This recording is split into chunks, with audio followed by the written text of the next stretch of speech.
When does entertainment become sin?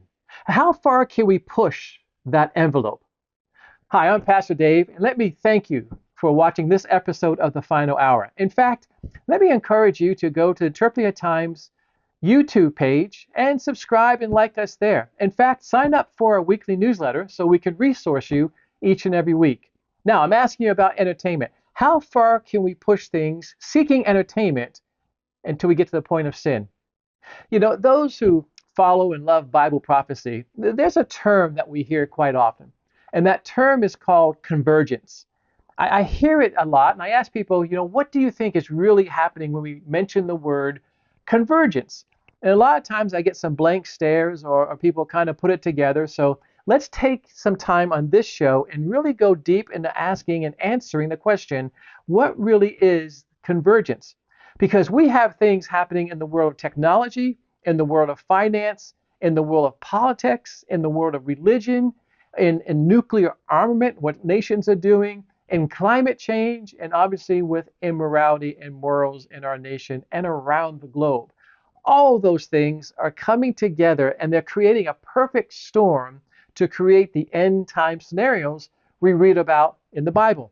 Now let's begin and look at some of these. The first one I want to look at, well, it's deeply concerning what's about to take place, at least here in America, if not around the world. It's just, well, let me talk about this. It's immorality and technology. Let me show you a headline here. This is from MSN. So it's a secular group putting this headline out.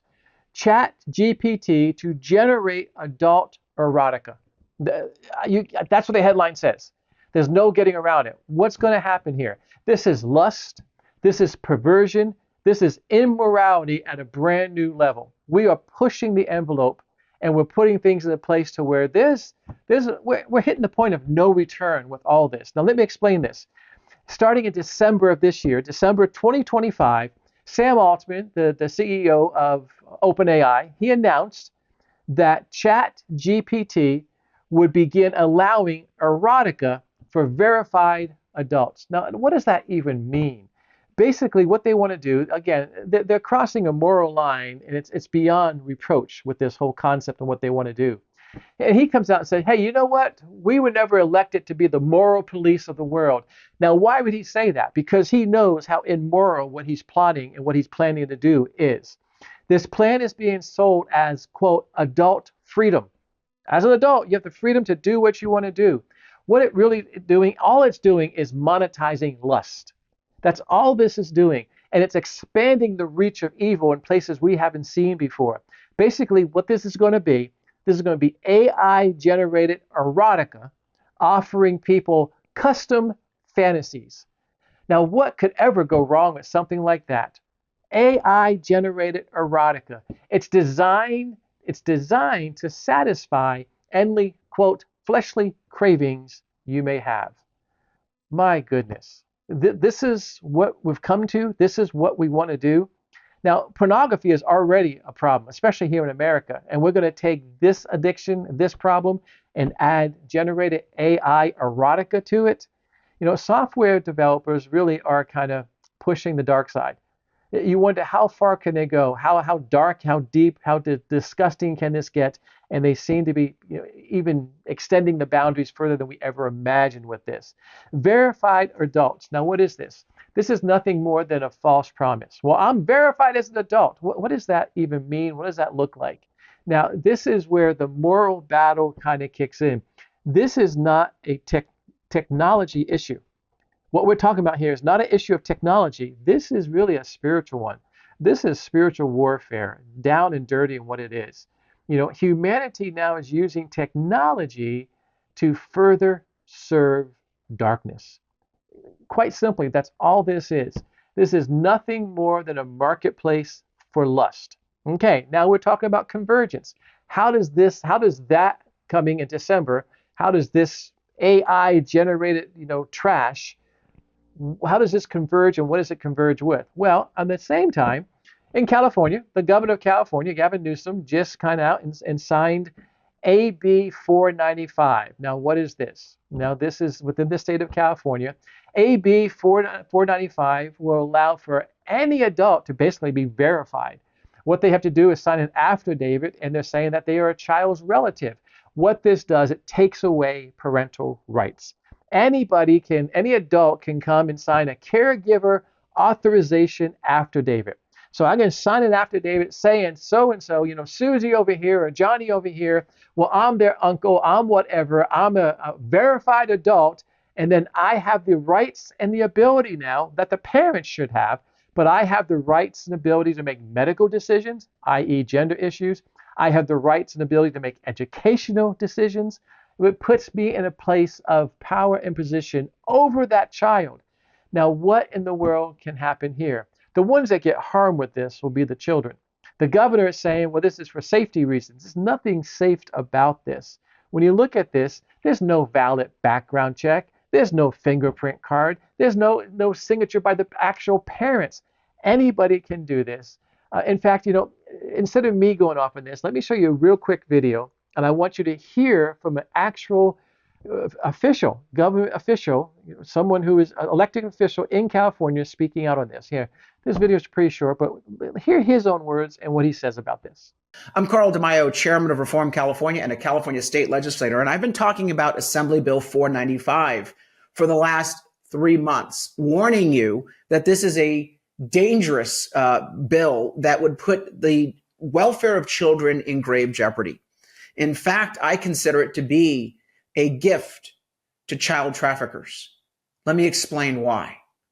AB 495 is being sold by its author, Michelle Rodriguez, as a bill to protect children when ICE deports undocumented individuals. She claims, without any sort of evidence, without any sort of examples, that ICE is seizing parents in the middle of the night, and children are being left in the streets, waiting at school bus stops for their mother or their father to come pick them up, and nobody's there to pick them up. So we need to protect these children. How?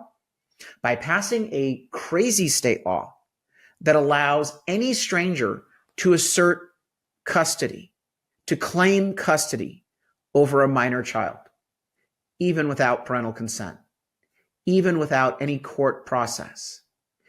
And the sort of power that stranger would be able to hold over that child ranges from enrolling them in schools to authorizing medical care. It's astonishing. There is no protection for these children. This is now the wild, wild west. All right, so now we have AI, ChatGPT generated erotica, and we have AB 495 in California, verified adults all coming together, and it's nothing but monetizing lust and endangering our children. Again, convergence, how it comes together. Now, let's move on and talk about geopolitics and nuclear armament. Now, why don't we talk about that? Isn't the world getting peaceful? Isn't President Trump bringing peace to the Middle East? Well, we now have France, Germany, and the UK. France, Germany, and the UK are coming together, what's called the E3. Now, what is the E3? These three nations are coming together, and they want to revive Iran's ability to create nuclear weapons. What they want to do, they want to revive the negotiations for nuclear weapons with Iran. In fact, here's a headline.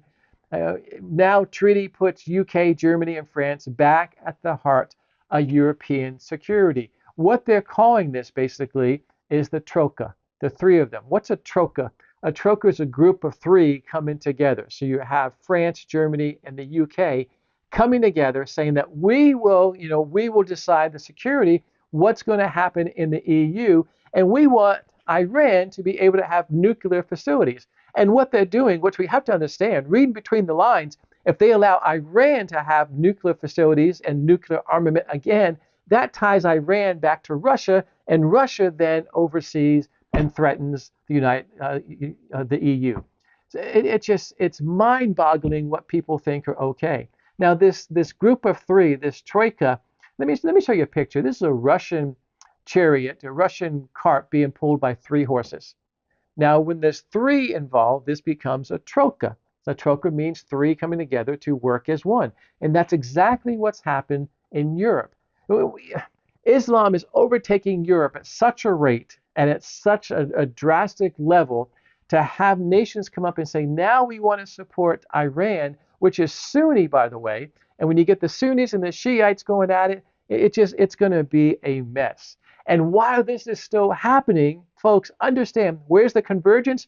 Why this is taking place in the European Union, what's going on in Iran, according to the Times of Israel, Iran is saying because of all that's happening now, they are no longer bound by the restrictions on their nuclear programs.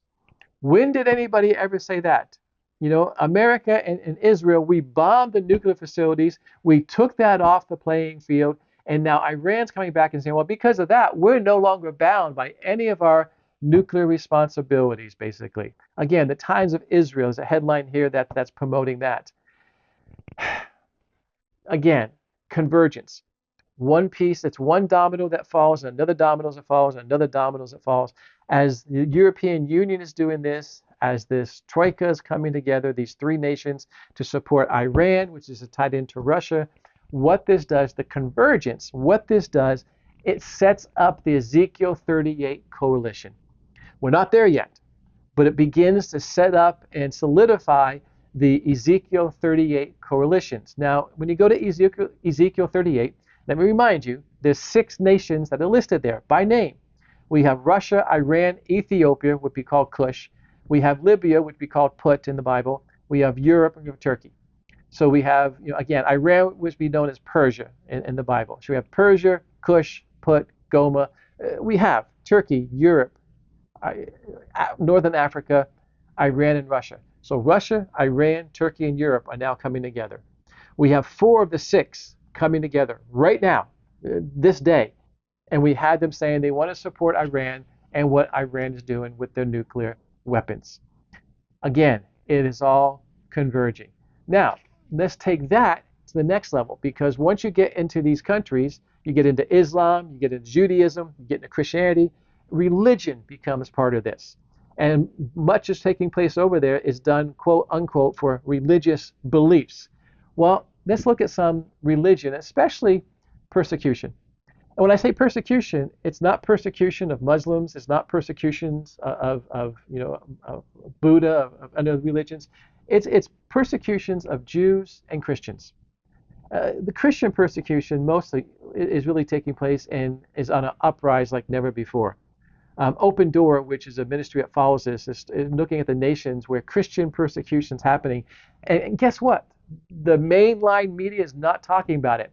Here's an interesting fact. Do you realize that most of the population, most of the global population, around the world, lives in nations where Christianity is being persecuted? Just think about that.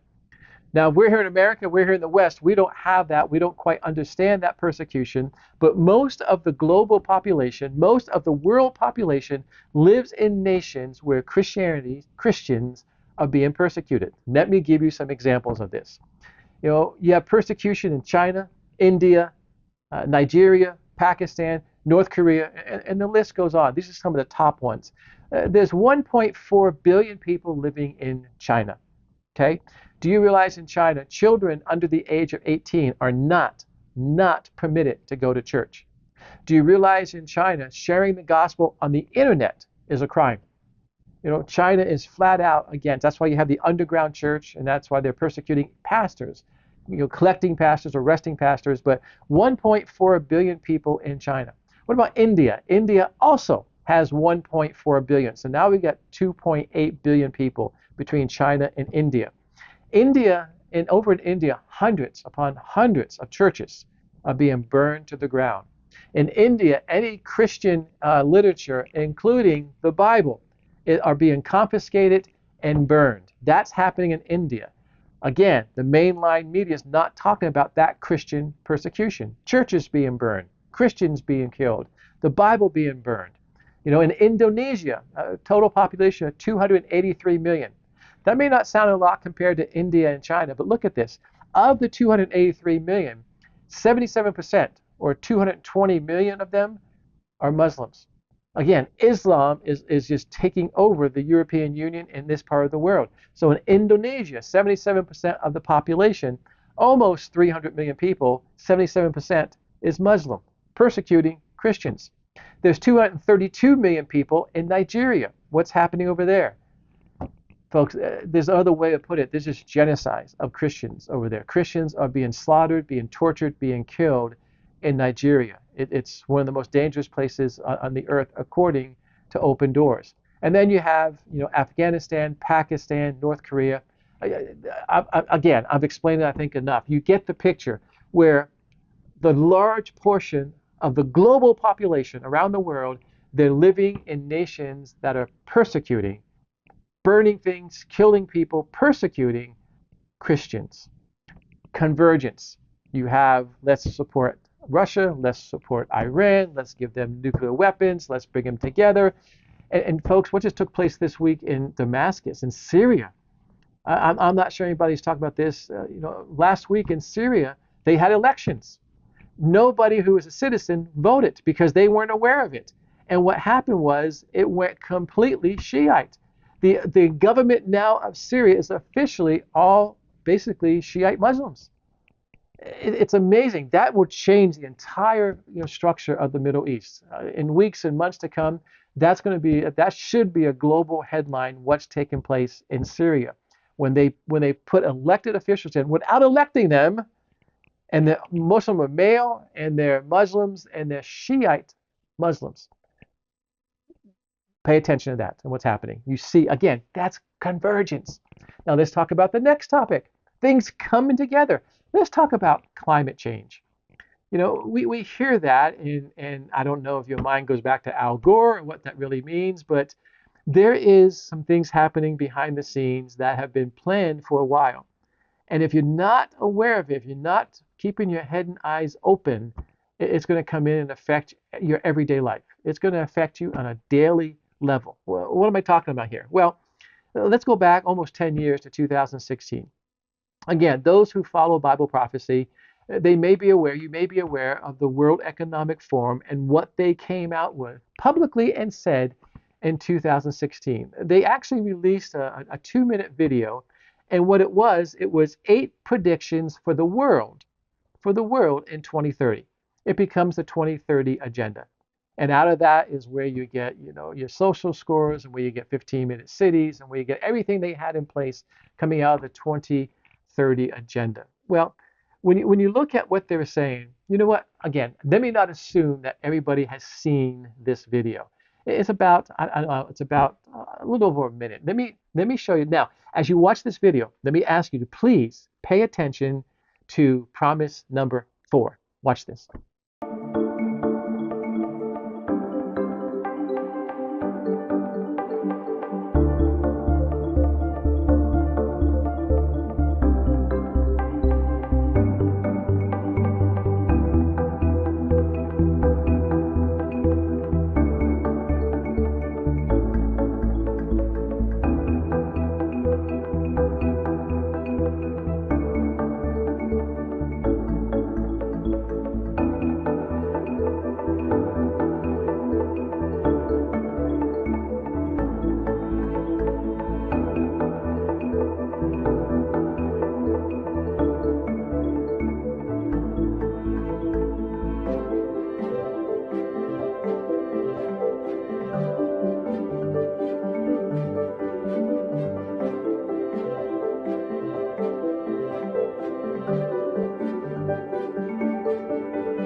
All right, did you catch promise number 4? It dealt with meat. Now, when they came out and said that you will eat less meat, I remember watching this years ago, and I thought, how does that play into anything?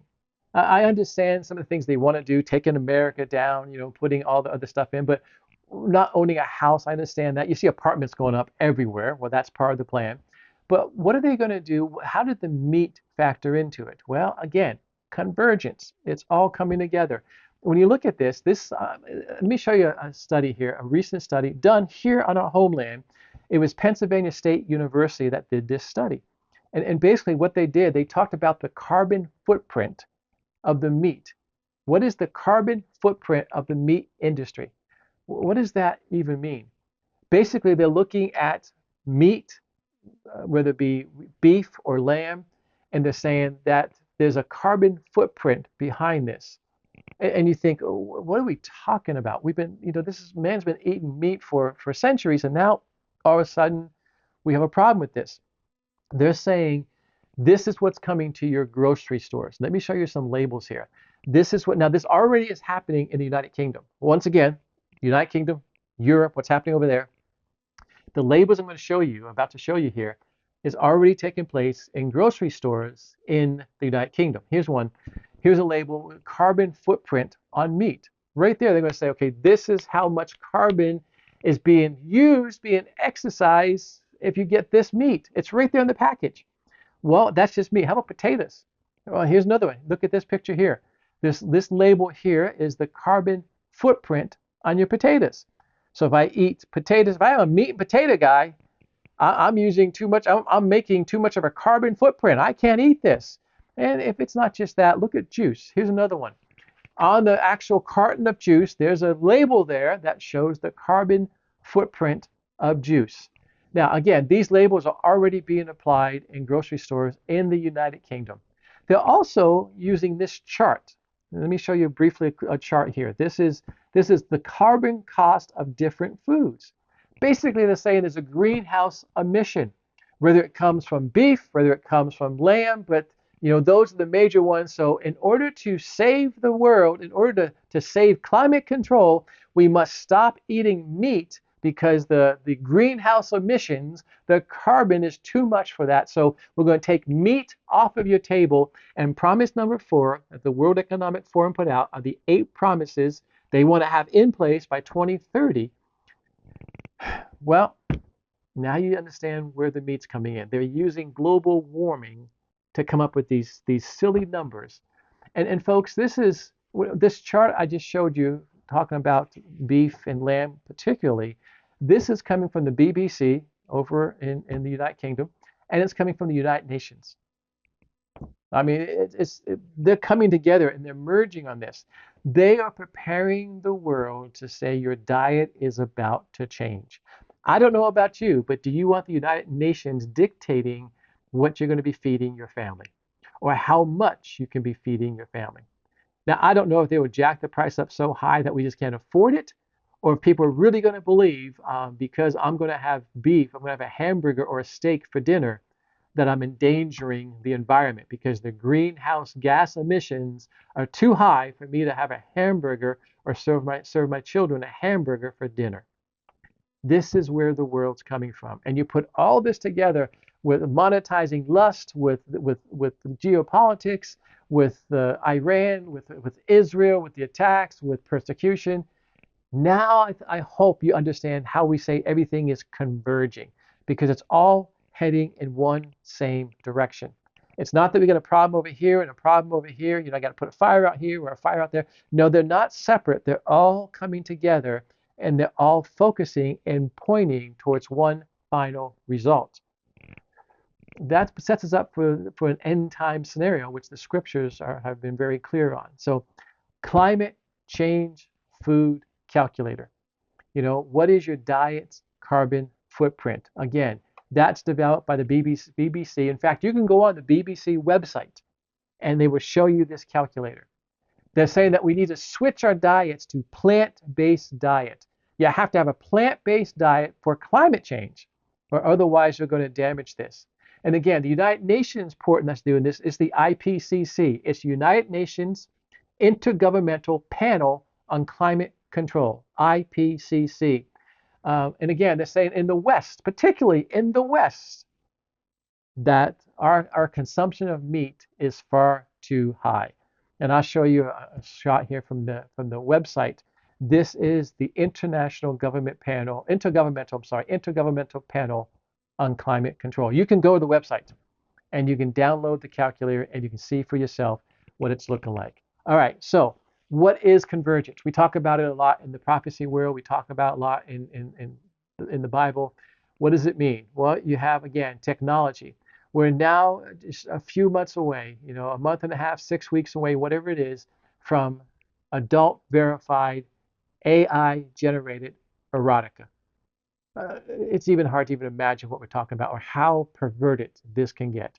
And then you have the finances, you have the money, where the money is coming together. Then you have politics, where you have France, Germany, United Kingdom coming together to be that E3. And they want to support what's happening with Iran and get behind that, who's tied into Russia and Turkey. And it becomes the beginning of the Ezekiel 38 coalition. And then you have religion and persecution, and how much of the world's population is living in countries where Christianity, with Jews and Christian, but particular Christianity, is being persecuted. And then nuclear armament, what's happening there, and then the climate change with our food, particularly beef and lamb. And it just leads to immorality. Folks, this is all coming together. It's a perfect storm. And I just want, again, you to be aware, you're going to hear the term, it's all converging. And I kind of wanted you to I wanted to take just a week and make sure that we understood what that really means. Everything is coming together and going much deeper and just launching us, preparing us for the days that are coming ahead. Now, what do we do about this? Once we have the knowledge, how do we apply the wisdom? The wisdom is applying the knowledge that we have. So now that once we have the knowledge, what do? We need to apply this. We need to be out there speaking this. We need to be telling the truth to people, because the mainline media is lying to people what they're saying. We're seeing that what took place in Gaza.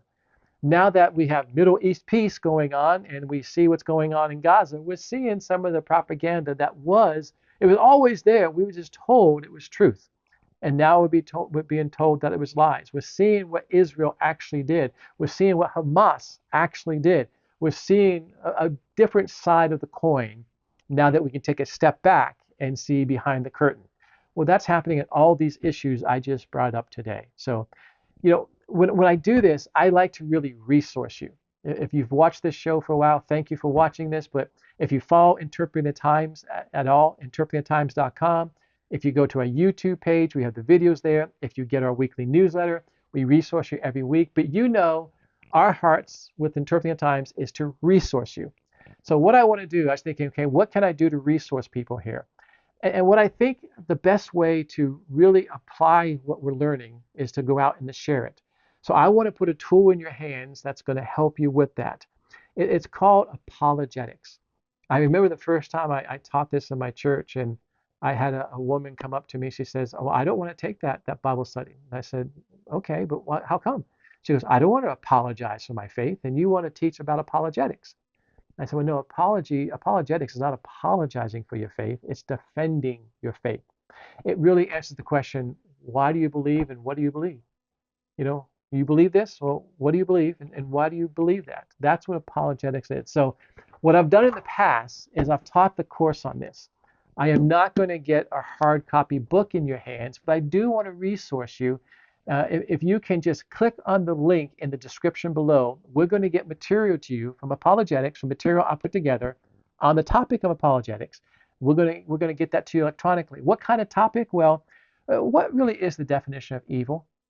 The things we're talking about, is it evil? And what is the true definition of evil? See, as you share this, people won't be on the same page with you. What is the sin of omission? Is that sinful?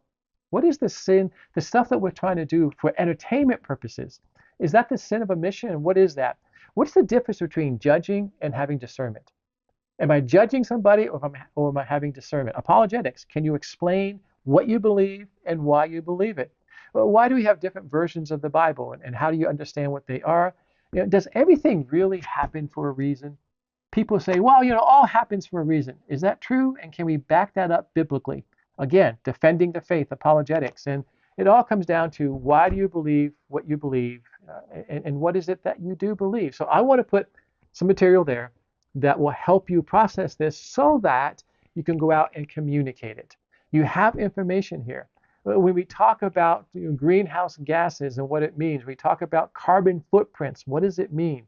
Again, you can look at what's happening in the UK. You can look what's happening in the European Union. They're already doing this. They were ahead of us with 15-minute cities. They've been ahead of us with the ESG scores. They've been implementing the things, and it goes over there, it comes across the pond, and it comes, no pun intended, but to our table as well. And it's on the way to do that. So, hey, again, I'm out of time for today. Thank you for joining us, and thank you for watching this episode of The Final Hour. Again, I would love to have you go to Interpreting the Times, especially our YouTube page. And if you do, please like and subscribe. The more people are doing that, the more people who get to hear the truth. And again, sign up for our newsletter. It's a free newsletter. It comes out every Tuesday. We just want to be a resource for you. So between now and next time we get together in 2 weeks, I pray everything that you say and do glorifies God. God bless you.